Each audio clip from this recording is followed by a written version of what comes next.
On me demande souvent comment je suis devenue maître Reiki et enseignante Reiki. Mais c'est pas compliqué, j'ai suivi le niveau 1, niveau 2, niveau 3, niveau 4, jusqu'à être enseignante et à pouvoir transmettre.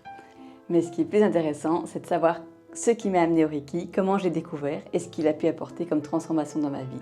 Je t'explique ça dans quelques instants et tu vas voir, ça relève vraiment du miracle.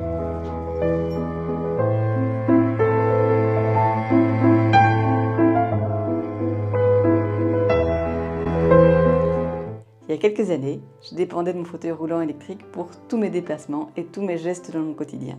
C'était vraiment douloureux, la médecine conventionnelle ne proposait pas de solution, les médicaments n'avaient pas d'effet sur moi, donnaient beaucoup d'effets secondaires et donc on m'avait dit madame, il va falloir apprendre à vivre avec.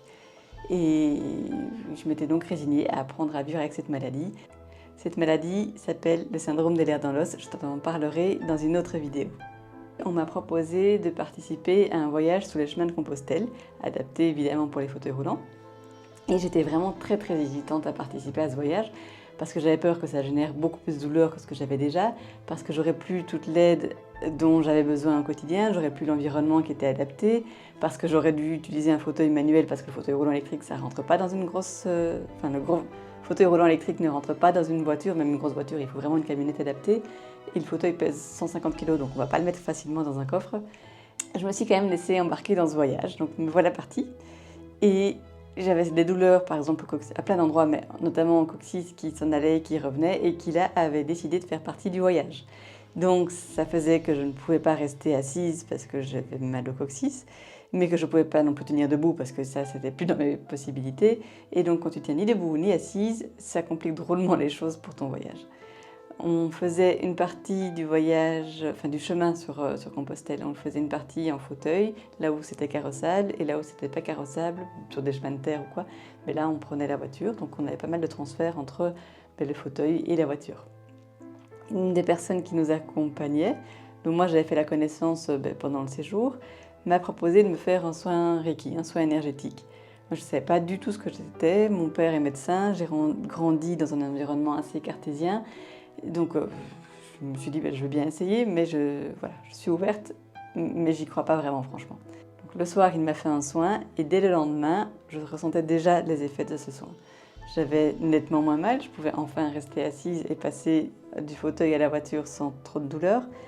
Et le lendemain il m'en a fait un deuxième et j'ai commencé à pouvoir remarcher progressivement en cours de voyage. À la fin de 15 jours, j'arrivais à remarcher avec difficulté, mais j'y arrivais quand même, je n'arrivais pas du tout à ça au début, j'arrivais à marcher plusieurs centaines de mètres. Donc pour moi, le Reiki a vraiment été un grand point de départ pour un énorme changement dans ma vie.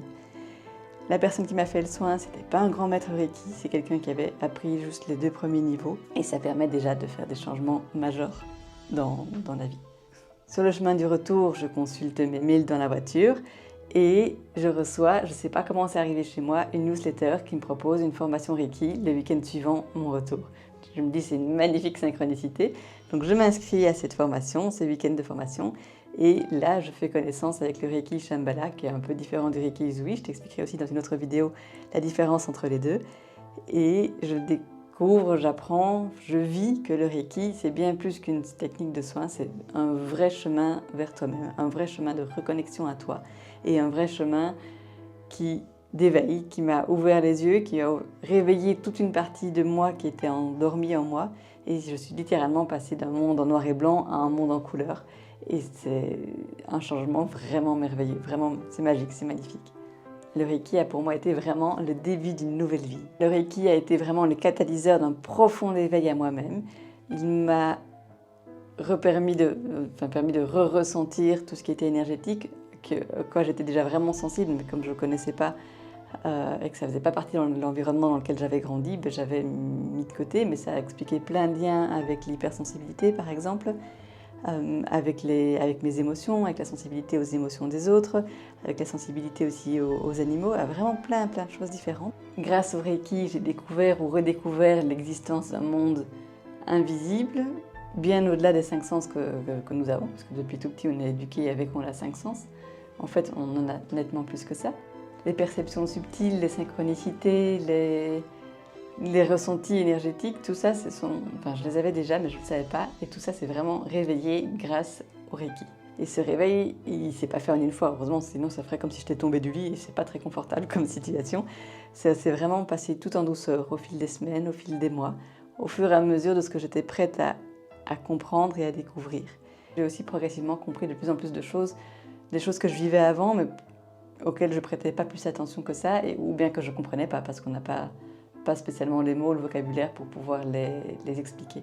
Grâce au Reiki, grâce à cette formation Reiki, c'est un nouveau monde qui s'est ouvert à moi. C'est vraiment le début d'une nouvelle vie. J'ai pas commencé la formation au premier niveau en me disant « Ah chouette, je fais le premier niveau, je vais tout de suite aller jusqu'au 1, 2, 3, 4 pour pouvoir directement transmettre ». Non, c'est une formation, c'est un processus plus qu'une suite de niveaux différents à compléter. C'est vraiment un processus, tout un chemin de transformation et d'évolution personnelle. C'est pour ça que je disais là de suite que le Reiki, c'est bien plus qu'une technique de soin, c'est tout un chemin d'évolution personnelle et d'éveil personnel aussi. Au fil du temps, j'ai vraiment senti cet appel à vouloir partager tout ce que le Reiki pouvait apporter dans ma vie, partager et pouvoir transmettre, apprendre aux autres à pouvoir vivre avec, apprendre aux autres à pouvoir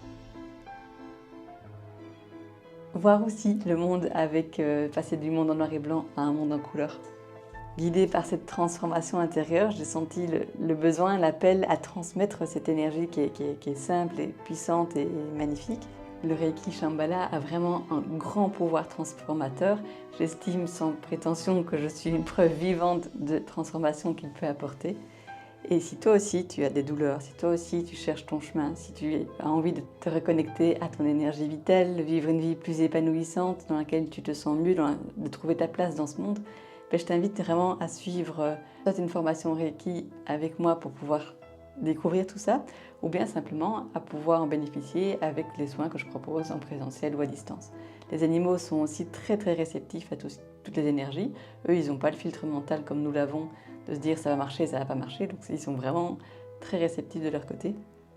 Et je travaille sur les humains et sur les animaux.